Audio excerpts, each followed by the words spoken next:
ini yang membuat gitu ya lebih ke optimisme tadi ke pemulihan ekonomi. Jadi sebetulnya bukan karena COVID-19-nya yang naik signifikan banget gitu ya, justru saham-saham emiten farmasi KF, INAF, KLBE, KLBF, kemudian juga mungkin ada kalau untuk obat tradisionalnya Sido gitu ya. Ini yang buat belakangan semakin meningkat nih. Tapi kan tiba-tiba banget ya Mbak Zabrina ya, sebelumnya kan mereka nih saham-saham farmasi lagi hancur lah boleh dibilang ya setelah kemarin waktu itu pas awal-awal vaksinasi tahap 1 dimulai, kemudian juga bahkan baru belum dilaksanakan gitu ya udah naiknya signifikan, tapi kemudian anjlok dalam gitu ditinggalkan dan baru sekarang lagi nih naik lagi. Kenapa sih baru sekarang ini Mbak Zabrina? Ya, ini sebenarnya reaksi karena dari laporan keuangan yang baru saja beberapa dirilis ya. Karena kita tahu di tahun 2020 kan untuk volume mereka juga dari sisi revenue ini drop. Tapi di tahun 2021 khususnya di fourth quarter ini terlihat banyak yang melaporkan kinerja yang lebih baik gitu. Salah satunya mungkin nggak farmasi tapi seperti emiten rumah sakit Siloam Hospital juga kemarin juga sangat surprise ya karena kinerjanya itu juga luar biasa. Di fourth quarter ini juga numbersnya bagus ya dari sisi marginnya juga mereka membukukan kinerja yang baik gitu dibandingkan compared to third quarter ataupun secara year on year. Nah, jadi memang ini lebih karena respon dari investor melihat kinerja dari fundamental si company ini ternyata membukukan kinerja yang cukup fantastis gitu dibanding beberapa kuartal sebelumnya yang memang beberapa cukup stagnan gitu karena mereka masih membukukan ada yang rugi bersih, ada yang labanya mengalami penurunan, tapi kemarin di fourth quarter ini ternyata ada lonjakan kinerja yang baik gitu sehingga apresiasinya cukup positif di respon oleh masyarakat.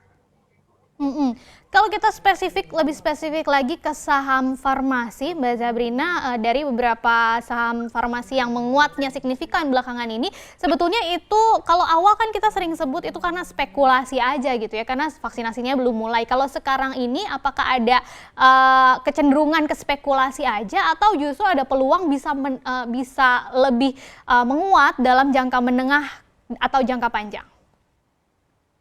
Ya, kalau untuk beberapa saham farmasi ya mungkin kalau kita bisa cermati untuk perdagangan hari ini yang cukup besar volumenya itu kan IRA ya. IRA sendiri sekitar 108 billion hari Iya. ini value transaction diperdagangkan gitu. Kedua diikuti oleh Kimia Farma dan juga selanjutnya ada INAF gitu ya.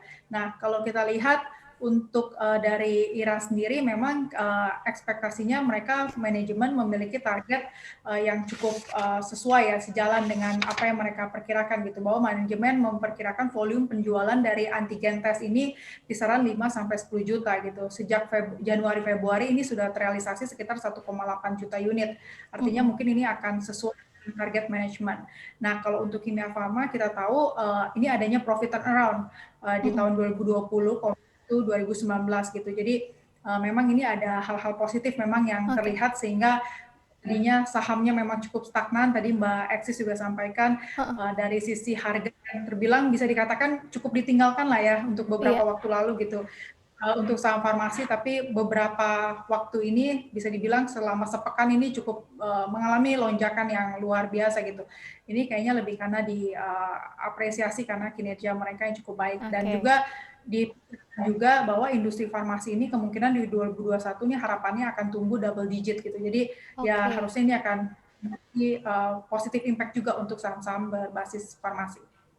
Jadi memang ada sentimen positifnya ya, bukan lebih ke spekulasi seperti waktu awal vaksinasi baru mau mulai digencarkan gitu. Nah, sudah ada beberapa pertanyaan dari Instagram CNBC Indonesia dari para sobat cuan nih Mbak Zabrina. Kita lihat apa aja pertanyaannya seputar saham farmasi atau rumah sakit ini. Kita lihat dari yang @tritix, saham farmasi bakal naik untuk waktu lama nggak sih? Ini juga sering jadi pertanyaan ya, trauma soalnya tadi sempat ditinggal pas lagi di pucuk.